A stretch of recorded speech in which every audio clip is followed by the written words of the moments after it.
Well, good afternoon. Welcome back. We are ready to start the second webinar around the topic of assessment. This time, our speaker will focus on listening and will explore the complexities of the skill and the way to test it. So this webinar will be delivered by Liliana Sanchez. Liliana Sanchez is the head of basic education at the British Council Mexico and former country exams manager. She holds an MA in teaching English to speakers of other languages, TESOL, from Canterbury Christ Church University.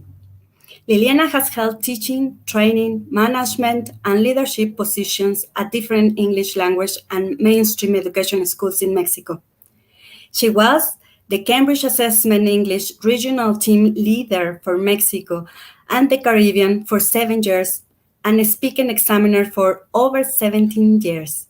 Liliana is a Delta assessor and was an ISL tutor and moderator for more than 10 years. She has worked in ELT for nearly 30 years, and her main interest in teacher education and transformative change in language teaching. So please let me introduce you to Liliana Sanchez, who will start this webinar about assessment of listening and listening. Thank you very much, Adri. Thank you. So here we go again. For those of you, thank you, Adri. For those of you who were here early in the afternoon, we talked about speaking. And right now we're going to move on to listening.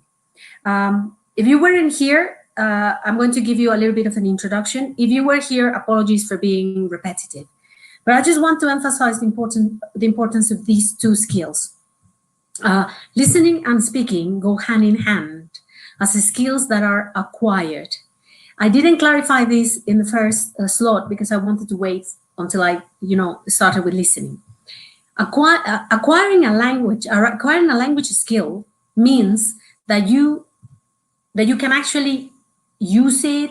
I don't want to use the word learn, but it's like it becomes yours.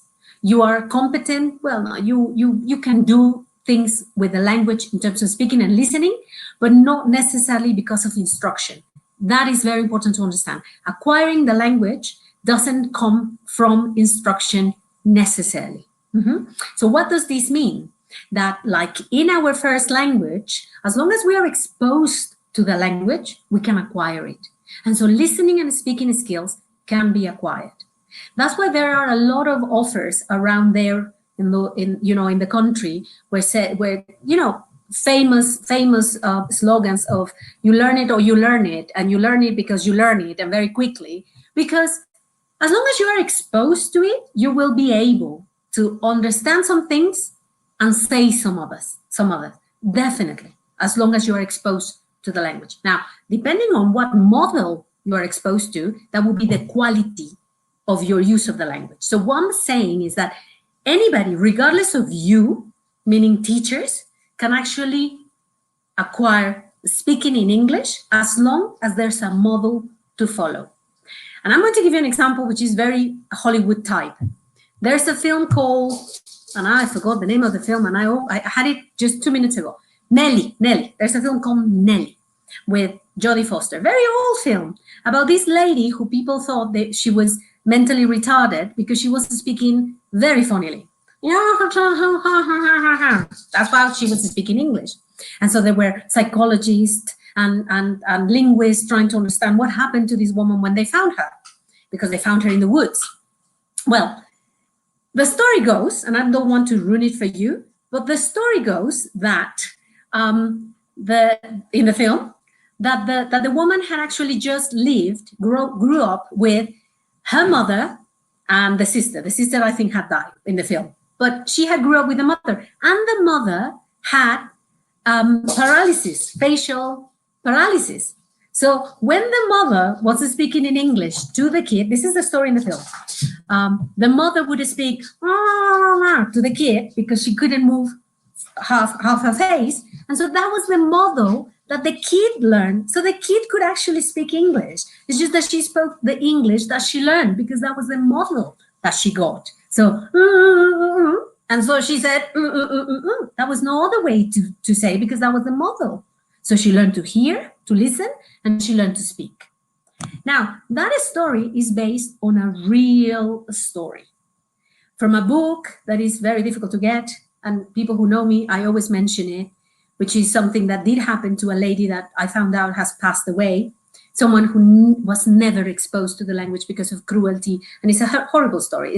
It's called, in linguistics, it's called the forbidden case. So nobody's allowed to do that. Nobody's allowed to deprive someone of language. But anyway, it's a long story. I think the book is something called When the Mockingbird Sings. I think that's the name of the book. And the name of the girl is Sarah. But anyway, that's a different story. But if you want something lighter and see what I'm trying to explain to you of acquisition of the language, watch films. And just because I'm warming up my engines, there's another film, which is The 13th Warrior with Antonio Banderas. There's a lovely moment that I have that in the film. When Antonio Banderas is listening to Vikings speak, and suddenly the Vikings are offending him and saying, your mother this and your mother that in the Viking language. And he turns to them and says, yes, but at least I know who my father was. And the Vikings go like, oh, how do you know my language, they say. And he says, I listened. And I was going to play the film, but I thought it was too much. But anyway, if anybody knows about this film, Los 13 Guerreros, watch it. It's an amazing moment when he turns to them and says, I listened, like saying, I have ownership of your language because I listened. And now I can speak it because I listened. And it's a fantastic moment. It gives me the goosebumps whenever I retell the story. But anyway, that means acquiring the language. Now, the other skills, writing and reading, are learned skills. They have to be taught by instructors like us, by teachers. So we are not going to go into that in this seminar. We are going to focus on those that need exposure. And by the way, if you carry on watching the film, Los 13 Guerreros, the 13th Warrior, it's called in English El Treceavo Guerrero, the 13th Warrior.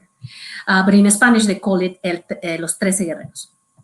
If you watch that, there's a point where the Viking tells Antonio Banderas, who's playing a man from the East, I don't remember where, but from the East, and he goes and says, Arab, le dice, he says, Arab, watch while I write, he says, watch while I write.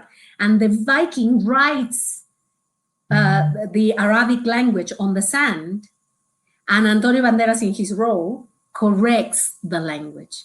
That exemplifies for me perfect taught language and acquired language. One has to be taught, has to be corrected, has to be demonstrated. The other requires exposure. And so that's why we are here. Listening requires exposure. So today we're going to be talking about testing listening. And before we do that, we are going to talk about what listening involves. Okay, so let me share my screen with you because I have a presentation that I want you to look at and follow me with.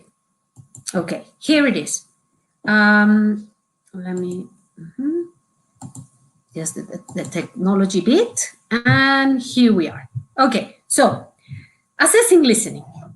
This is a presentation that was created based on research from Alan Gordon in Japan and has been used all over the world. So I adapted it for you as well to make it more suitable for our own context. So what are we going to do today? We're going to talk about what listening is and how we can test it. And then we will have some time for questions and answers. So what is listening? Okay. What I want you to do is I'm going to present two questions to you. And what I want you to do is I want you to answer in the chat, please. The only thing you have to do is write a letter. So here are my questions. This is my initial reflection. Is there any difference between hearing and listening? So please ask A or B, depending on what you think. Write it in the chat. And then, if you can, at the same time, answer this question. How much do we rely on context to help us understand what we listen to? A lot, D, not much, E. So please, and I for some reason I skip C, but anyway, I think I didn't like C today. Can you write that in the chat box, please? So we have got Edna. Yes, there's a difference. Maria Teresa, there's a difference. Jacqueline, I think everybody agrees.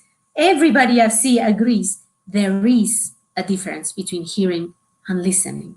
And how about the other one? How much do you rely on context to help us understand what we listen? Do we rely a lot or just not much? I'll give you some time to think. I think opinions are a bit more inclined to a lot, right? Yeah, a lot. People say, yes, we rely on context a lot. Thank you, everybody that's participating. Danielle, yes, definitely. Jasmine, a lot. Azucena, you said, yes, there's a difference. Good, good. Thank you very much for participating. Just keep on writing it. I'm reading as I can. Okay, so what does listening involve? I'm going to show you, and here's another activity that I would like you to participate and help me out. Here is the process of listening, but it's in this order. Sorry. I just want you to, it's late in the afternoon, and I want you to wake up and be with me. So in order to develop an understanding of the overall message, when we listen, we do this. But what I want you to do is to tell me what is the order of this process. I gave you an example. In the chat box, I want you to write things like BACD or CABD. What do you think is the order of these 4 elements in the process? What is the first thing we do when we listen? And what is the last thing we do? So can you give me the sequence? You will have to put these letters in the order in which you think the process evolves. So for you, which one is number 1? Is it B? Is letter A number 2? You decide. Can you put it in the chat box? Give me the sequence that you think represents the listening process.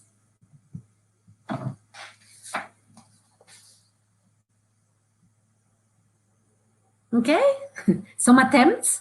I think some are very straightforward. I mean, the beginning probably very straightforward, but then it gets a little bit, what do we do first? Do we group the words in order, or do we connect what we just heard to the knowledge of the world?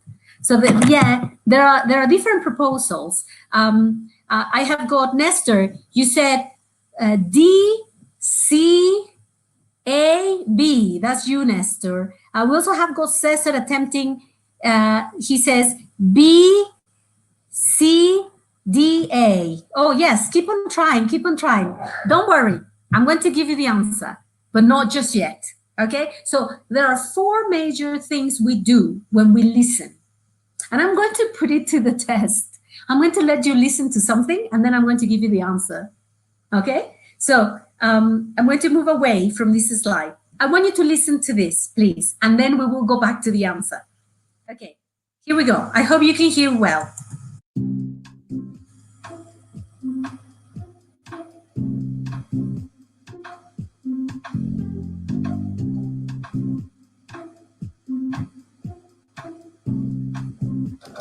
Many people are confused about the difference between hearing and listening. Hearing is one of the traditional 5 senses and simply involves the ability to hear sounds through the ear. It doesn't matter whether we understand the sounds or not. But listening, on the other hand, is all about making sense of what we've heard. And our brains carry out a whole range of activities in order to do this. Firstly, our brains decide whether the sounds reaching our ears are the sounds of language. We do this by trying to match the sounds we're hearing with words we already know. Then we group them together into phrases, which helps us to clarify in our minds what the topic is that we're hearing about. Finally, we make connections between what we think we've just heard with our pre-existing knowledge of the topic, based on our knowledge of the world. This way, we develop an understanding of the overall message. So, there's a lot going on in our brains when we listen to something. And although listening is often called a receptive skill, it's certainly not a passive one. Apologies, I heard that there is an echo. I hope you were able to understand. Yeah, I just have one computer here, but some people are saying that there was an echo. Apologies. But anyway, here are the answers. So some of you were right. I think, Nestor, were you right? Can you confirm? So the first thing that we do is that we decide whether the sounds reaching our ears are the sounds of language. Otherwise, we are just hearing. So there's a difference between hearing and listening. This, if the sounds that are reaching us are not one that we understand, then that's just hearing. And probably we hear different languages. We hear Japanese, we hear French, and we make no sense of it because we don't know it. For us, it's just sound. Then we have to match those sounds with the words we already know. And then we group those words together into phrases and then connect that to things that we know from the world. In other words, the context.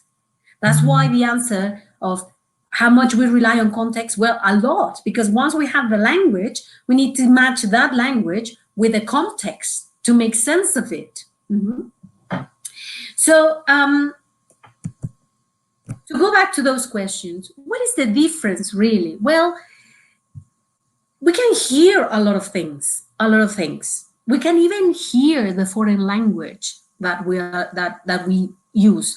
All of us are speaking a foreign language. My first language is Spanish, and I only know 2 languages. I'm not ashamed to say it. I just know 2. There are a lot of people who know more. For me, a third language is noise, and I treat it and deal with it as I would treat probably the sound of a car running outside. As long as it's not mine and somebody's stealing it, I don't care. It doesn't represent much to me. But listening, it's a process, and it's a brain process. So this is that's why I spend so much time telling you in the beginning, exposure is key. Listening to a lot and good models is key, because we need to accustom our brain to those exercises of deciphering the language that for a long time is noise. Sometimes I try to make my teachers in teacher training aware of what their students are saying. It's really lovely because they give these very long instructions for a simple task. And sometimes I say, was it worthy? Because your students only heard shower, shower, shower, shower, paper, shower, shower, shower, shower, answer, shower, shower, yes, no, shower, shower, shower, now, start. That's all they hear in your instructions, because the rest is noise. If they cannot actually process the words, they have no knowledge of those words, and they cannot relate the activity to something they've done in the past, everything is noise in them. So the dependence on the context is enormous. There is a schematic knowledge that aids comprehension. So schemas are crucial for understanding. So how do we assess, or how do we test listening when, as a speaking, it's a very complex brain process? Well, assessing listening involves various things. And I want you to listen to this. Again, only 2 videos in each presentation, so this is the last in this. I hope the echo has disappeared. If not, please bear with me. A good listening assessment should try to copy the real-life use of the language as closely as possible. For example, there'd be little point in trying to assess someone's ability to extract factual information from an announcement at a train station if the listening task itself didn't resemble train station announcements. Lots of different tasks are used in listening tests. Sometimes, test takers are asked to pick out a word from several that sound alike, or to recognize the correct grammatical tense or words connecting sentences like however or consequently. Often, the meaning of unknown words has to be deduced from context. They might be asked to listen to something and identify the main ideas to get a general understanding of what it's about, which might lead to being asked to summarize the whole topic, either in writing or speech. They can also be asked to listen for specific information. Sometimes the task means that they have to make more subtle choices and work out what the speaker's attitude is to the topic by inferring or deducing what the speaker really means when it isn't clearly stated. All these tasks can be done in different ways. For example, test takers might listen to someone reading something aloud live, or they might listen to an audio recording playing through speakers or headphones. Another option is to listen to a simulated live discussion or talk either on video or via a computer.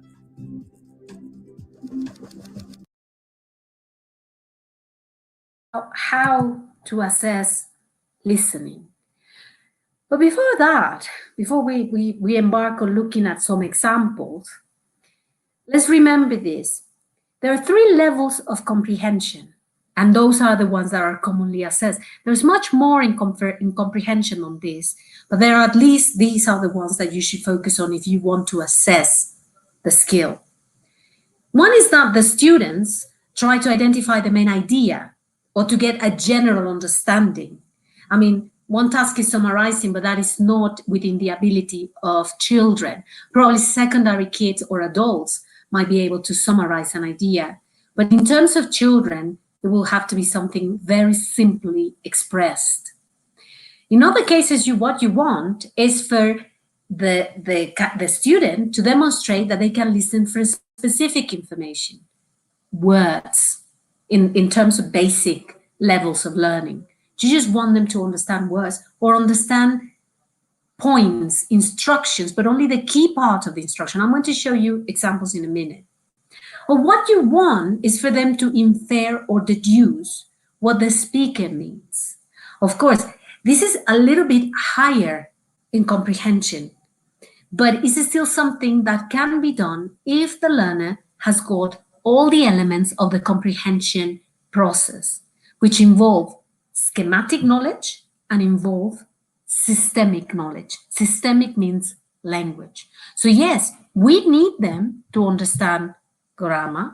We need them to understand vocabulary. And I remember I was watching Susie Ramirez's webinar. I think it was the first one, when she said, well, you know, we don't really have to focus on grammar and vocabulary. I think the way she put it, and later she told me, it wasn't exactly what she meant. I mean, it's not like we disregard those aspects of the language. Of course not. But it's how we present them and how we teach them. In terms of listening, they have to be exposed to it. I mean, think of it. How did you learn the language? If you were like me, that I started very young, and my mother would take me to this language center twice a week, Tuesdays and Thursdays, for 1 hour and a half, for as long as I can possibly remember. And I remember she would always complain to the school and say, but she can't speak. She doesn't say a word. We go on holidays and we bump into tourists and she can't say a word. And the teacher was saying, well, she's still listening. Let her listen. And I would acquire words. And sometimes it's like, because I don't listen carefully, that I don't acquire certain words. I'm just going to confess my sins. I have very problematic times with the word broom. I hate the word broom. Number one, because nobody says it to me. I am the one who sweeps the floor. So nobody says something about the broom. But then I have a comprehension problem, because I always say that you mop the floor with a mop. So you must broom the floor with a broom. And it's not right, right? But it's because I'm exposed to the language. I come to my own conclusions. I know it's wrong, but I always make the mistake, always. I always say, did you broom the floor? And it's like, no, you can't broom the floor. I was like, yeah, but you use a broom to broom the floor. And I'm so confused. So this is exposure.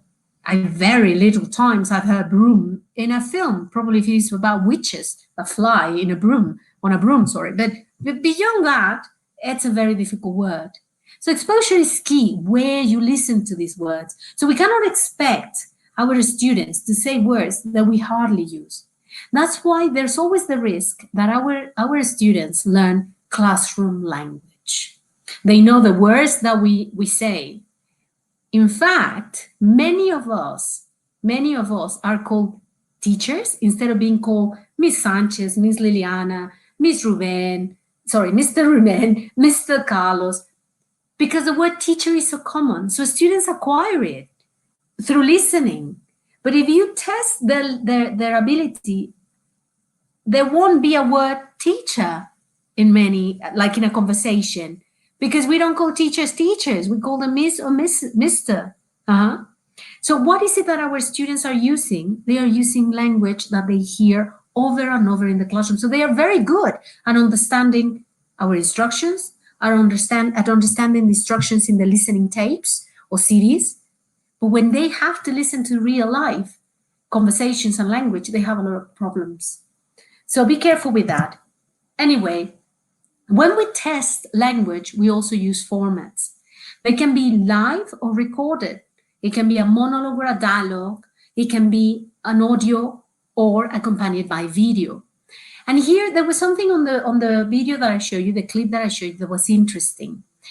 If your material, for example, in the book, demonstrates, for example, listening to a train station, which we don't have, and I probably want to go back to that, listening to a train station announcement. First of all, we don't have trains in Mexico, no passenger trains that take us from one city to another, from one town to the other. So schematically speaking, that's very difficult for any learner of English in Mexico to understand. It's very difficult. The messages that go like, this train goes to Beaumont, calling at, and he says that, calling at, I don't know, Eastbourne, Bath, Rye, and they say that, and people don't understand. Why do they say calling at? What does calling at means? You go to a dictionary, and the first meaning is calling at is like, hey, come here. That's calling at. But in the context of a train message, which by the way you hear it inside a train, it means it stops at. So these trains goes to Beaumont. They're stopping at Eastbourne, Bath, Rye, blah blah blah blah, and names the towns. How on earth are we going to understand that when, number one, we don't have trains in Mexico that do that go from town to town? We don't have passengers train. So that material is already one that I would not use. The same happens, and this is something that I have heard in teachers. How do they want to understand a message in a plane if my students have never even been in one? And you are absolutely right. So we have to find those dialogues or those monologues that are also compatible with the schematic knowledge of the child. Now, the textbooks are trying to close the gap of that schematic knowledge. If children have not been in a plane, well, the book tries to show, to share, to present that schematic knowledge. However, for many, first-hand experience is what aids comprehension. So a picture will not always communicate everything. But it's so important how in the textbooks, and that's why they are valid, they have got all these sound effects, as when we do a test, if they are just listening to us or listening to you, teacher, trying to read out loud a dialogue, you are raising the challenge in the listening comprehension test, because they are just listening to one same voice, trying to replicate two people dialoguing. It's just incoherent. So if you are going to present a live dialogue, make sure that you call a friend to help you out reading out the dialogue, and you don't do it on your own. Anyway, so there are formats. So what are the reasons for including both monologues and dialogues in an assessment of listening skill? And what are the problems that students might have with longer texts? I'm going to let you think about it because I'm running out of time. I'm conscious of it, but I'm not going to ask you to write answers at this point. I'm going to reveal them. It's important to use both of them because we listen to both in real life. Just look at us. I'm giving a monologue, and this is very common now in this kind of webinars. And dialogue is practically everything that happens outside, you know? The only real monologue I hear is when I walk outside and I think it's a monologue because I see someone with earplugs probably talking on the phone to someone, but I cannot see the other person. So it sounds like a monologue. And they pose different demands on listening. So it's important that both of them are part of your listening tests. Make sure you have both. And as I said, don't try to replicate them. Use the material that comes in the books. I remember I used to be coordinator of a language center, and we maximize the use of the books by selecting which beat of the book and the activity we were going to use for the test. So everybody agreed and said, okay, so everybody's using exercise 4 on page 3 for the test of listening, because it was impossible for us to recreate a real or close to life listening text for a test. And what are the problems that the students might have with longer tests? So these are comments against using very extended text and then assess the learners after having listened to them. They should be short, especially in lower levels of English. Because if you give a long text, you may be actually testing memory and not really comprehension. Let's see how much they remember of the text. Another is, there's so much language in it that the learner gets lost. And obviously, as I said, the question of what are you testing? Language or other abilities such as memory? Okay? So, this is, I think, the most relevant, and I need to start finishing. So I'll go into tasks before we go into questions.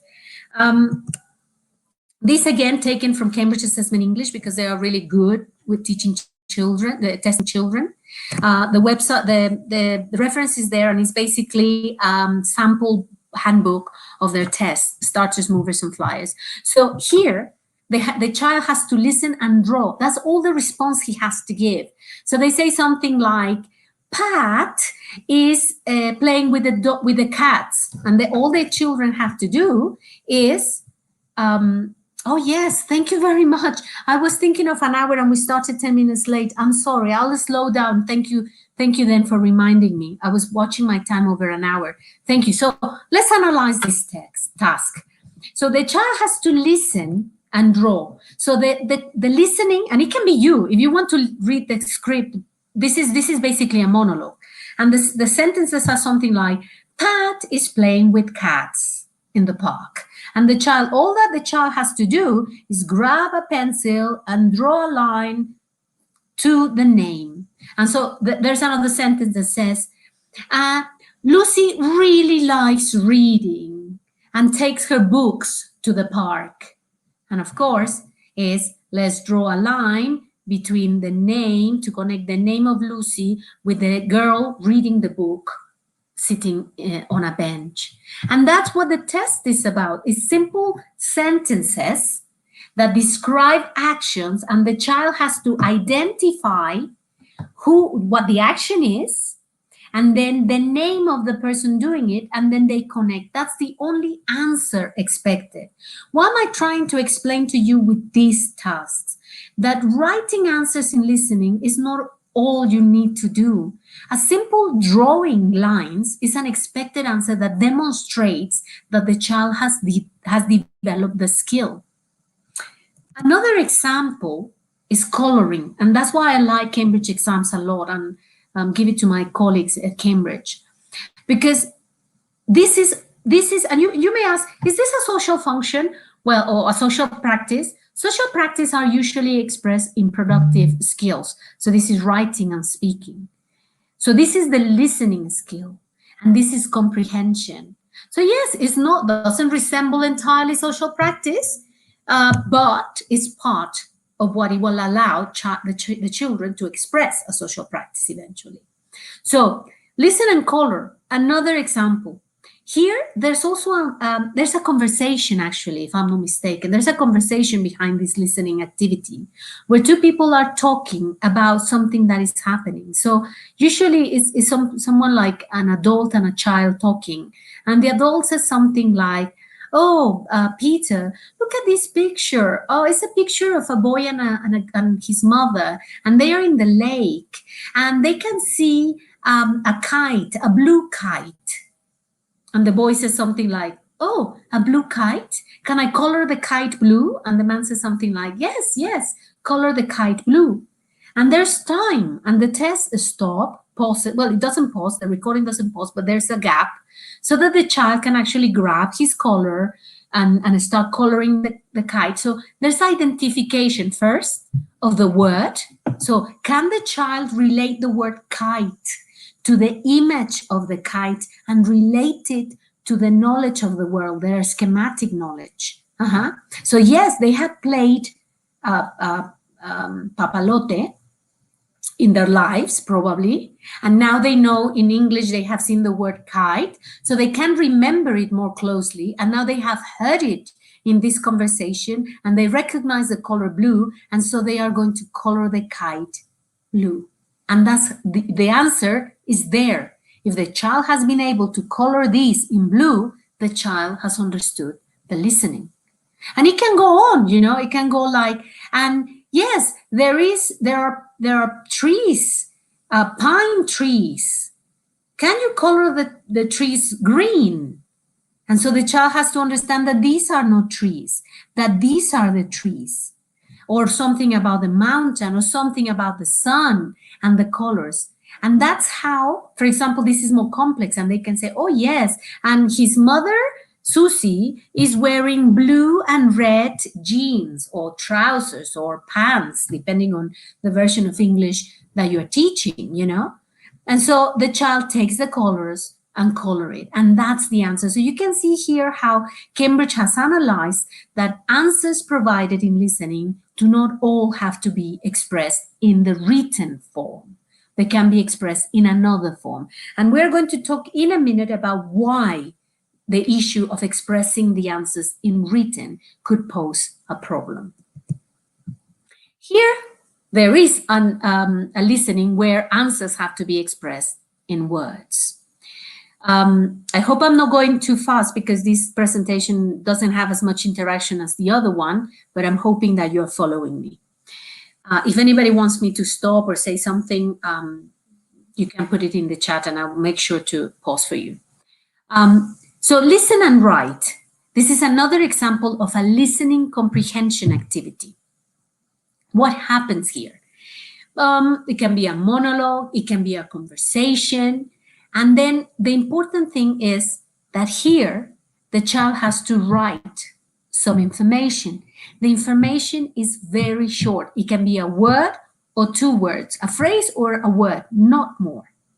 And so, yes, why don't we interact a little? Remember, there are 3 levels of comprehension. Comprehension is listening for understanding, listening for specific information, and listening for inference or deduction. What of the comprehension levels is being tested here? Can you write it in the chat?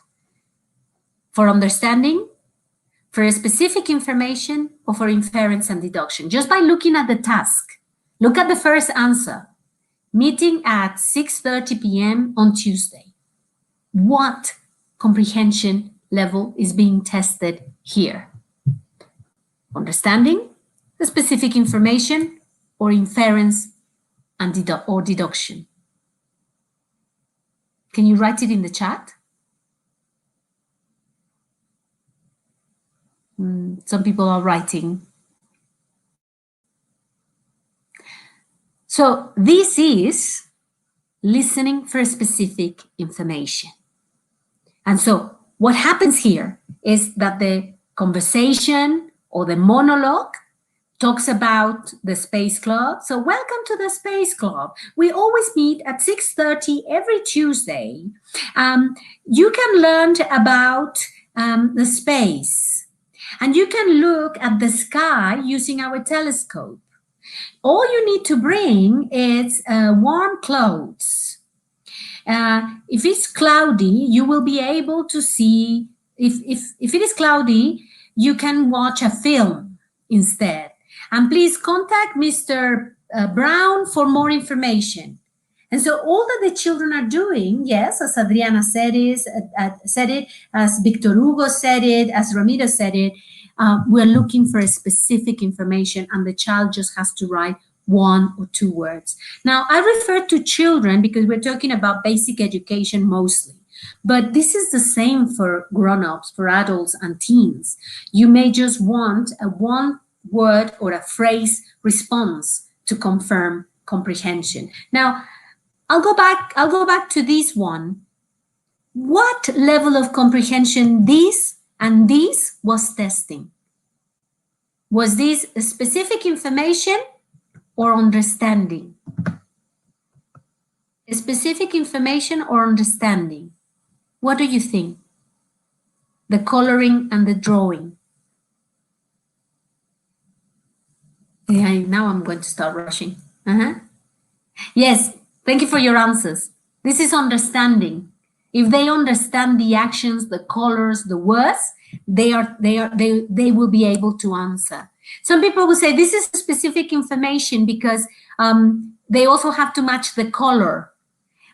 Yes and no, because if you don't know this test, Cambridge tells them exactly what colors to take to the test, exactly what, 6 or 7 colors, and tells them bring these colors. So it's not like they are really looking for the colors in a color box. They are just, or a pencil box. They have the colors in front of them.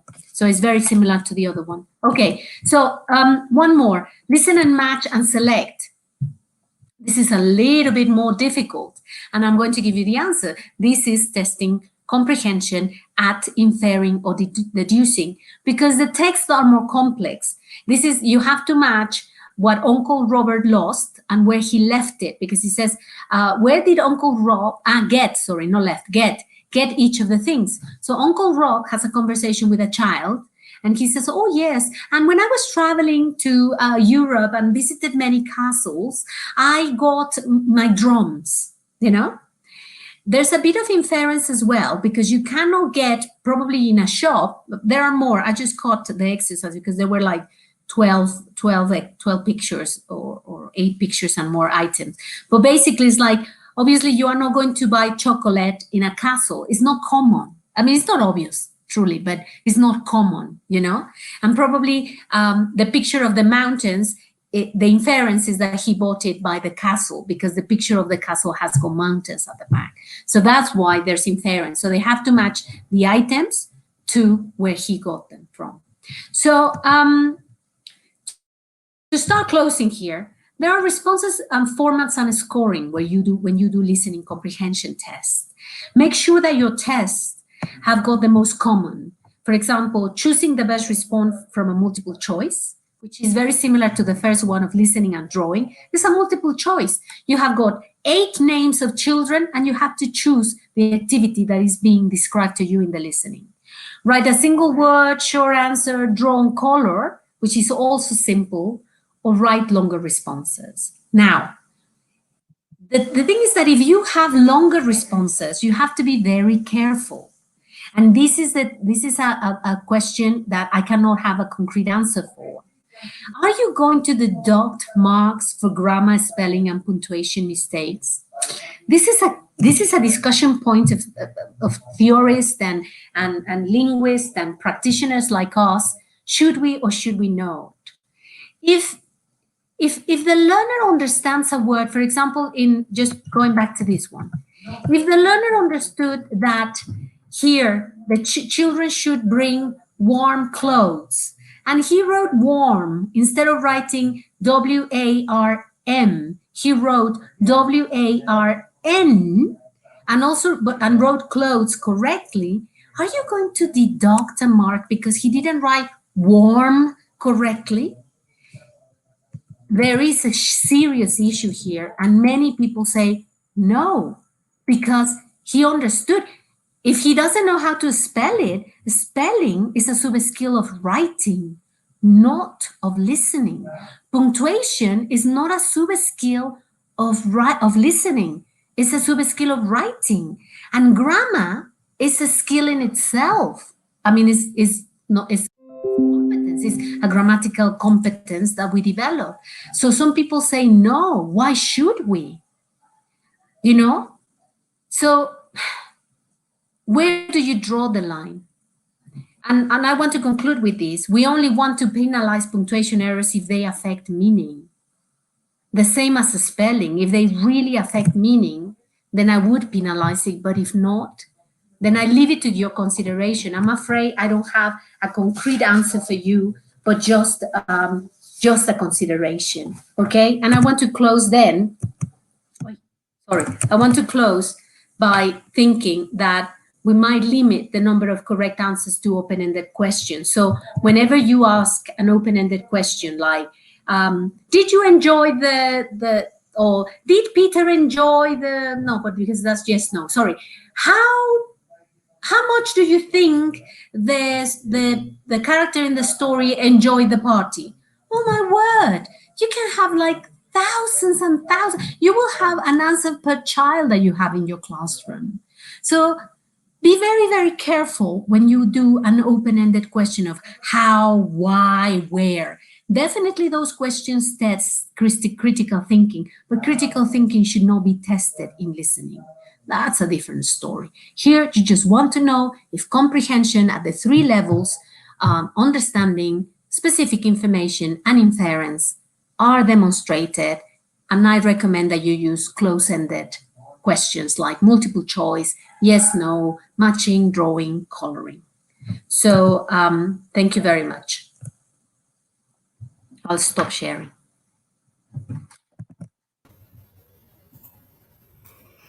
Thank you, Liliana. Hi, Adri. I'll stop sharing. Hi, Liliana. Thank you. So we have many questions. And one of those says, it's from Maria del Carmen Rodriguez. She is asking, is it acceptable to use listening scripts for A1 learners with teenagers since they do not have the B2 level required? Well, I mean, I'm going to answer that.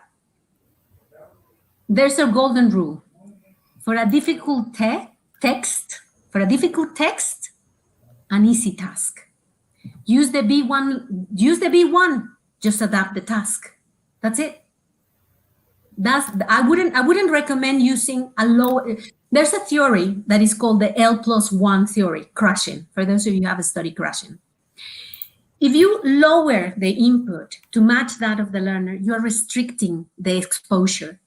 And it's challenging. It's subestimating the learner's capacity. So the golden rule is use the difficult text, use the listening of first certificate if you want, but the task, make it as simple as their level allows. That's what I would say. That's the tip. Thank you, Liliana. And Lorena Ugalde is asking, how do you change the way to listen because my students translate to Spanish at the same time and they don't understand nothing? Okay. The thing is, again, it goes back to the task. They don't understand because probably the task is demanding too much of them. There are many tips. One of them is to pause the tape. The text is too long, so they get distracted. So pause it. Just let them listen to an extract and do a task. Okay, ready for the next question? Boom. Remember, one thing is to develop, the other is to test. If you're developing, you can do whatever you want. In testing, I wouldn't recommend stopping it. I would recommend selecting an easier text, an accessible text, and create a much more accessible task.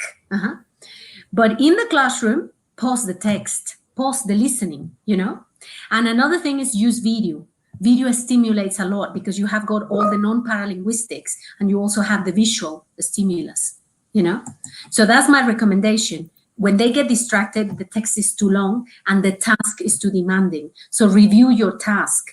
I mean, my partner is a text writer, and I love him very much, but that doesn't mean that I have to love all the books. I mean, not all textbook writers, not even him, nails it. It's for us. The textbooks are instruments. Change the task. Just tell them only answer question number 1. Listen to this bit of the conversation and just answer question number 1. If learners feel that they are attaining the challenge, they will be motivated for the next one. They will say, Miss, can we answer 2? Mr. Peter, can we answer 2 now? Mr. Luis, can we answer 2 instead of 1? Because the exercise has 2. Yes, go for 2. Give them the option. I love that. This is Julie Tees. Julie Tees recommends differentiated learning. The technique is compulsory plus optional instruction. Compulsory plus optional instruction. Julie Tees, T-I-C-E. She wrote a book about multi-level classes or multi-language ability, mixed ability classes, Julie Tees. And she said, give them the option. If the exercise has got 4 questions and they have to listen to a tape, tell them, at least answer 2. Whoever can answer the 4, brilliant. But at least I want to see 2 answers. And that motivates them. And so the less able will answer 2, the more able will answer more. So give them the chance. Okay? Okay. So next question is from Nestor Ibarra. He's asking how we assess or differentiate a shy student versus a student that is learning in a silent period, in a listening task. Oh yeah. Again, mixed abilities, differentiation. Don't force them to answer more. And these, Adri, who asked that question? Sorry? Nestor. Thank you for your question, Nestor. I mean, definitely you have to give them their time. That's why I recommend to you to read about different abilities in the classroom, mixed ability classroom. If he doesn't answer, there are many. I mean, here definitely we are not experts. We're language teachers. You will have to rely on your pedagogy experts or experts in the school that can help you assess what's going on with the child. But if he's going through a quiet period, a silent period, don't force them. Give them the option. Always challenge them. At least one answer. At least one. And encourage them to attempt. At least one. Do not make them feel different because they will say, the others will say, ay, sí, él sí, siempre le das chance. No. Probably quietly, you approach the student and say, just give me one answer. Don't worry about the others. And in fact, if you can actually look at the text in the book, in the listening activity, and you identify which you think is the easier to get, tell him or her, just answer number 4. You go to him and say, for you, just number 4. I just want to see number 4 for you. The same when speaking. Don't force them. Just thank you, Nestor. But I don't know, Adri, if you have it there, but I spotted one that I have to answer. Maria Elena Lerma Jimenez asked me, how can I assess disability in a deaf mute student? And he has attention span. The attention span is an issue that you have to deal with, psychologists in the school or other authorities. But the deaf and mute student, and this is something that we are I'm sure you had it in your stock, Adri, because whenever we have an EDI question, in other words, equality, diversity, and inclusion question, we make sure at the British Council that we always answer that question. Yes. There are ways to do it.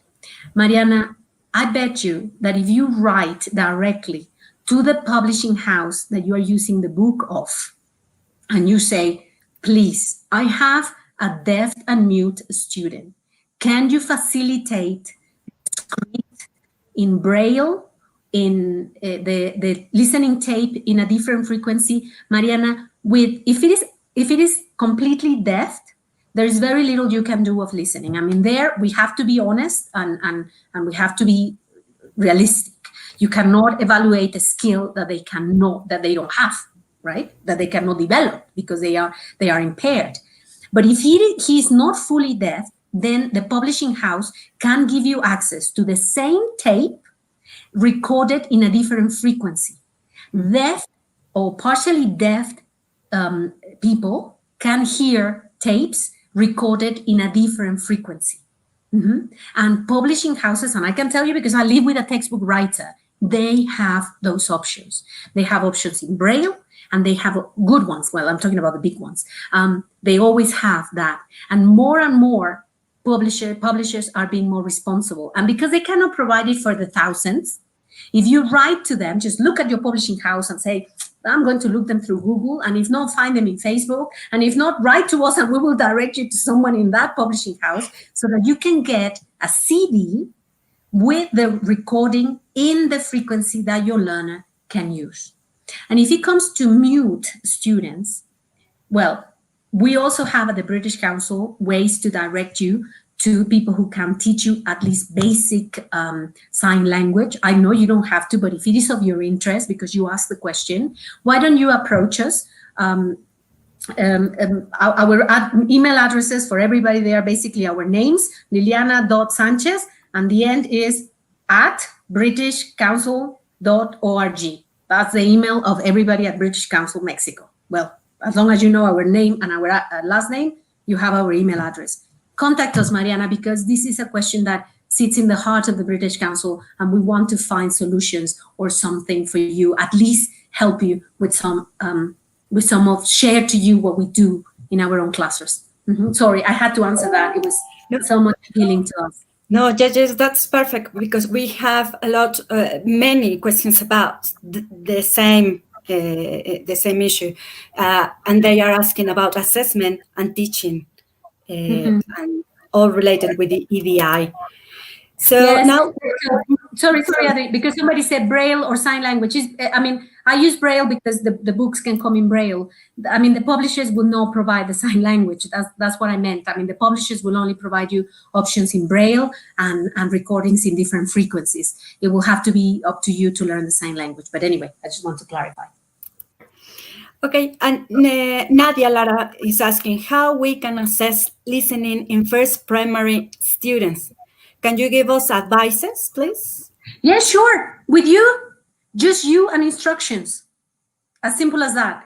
You have 30 students in your classroom and you say, Adri, bring me your red pencil.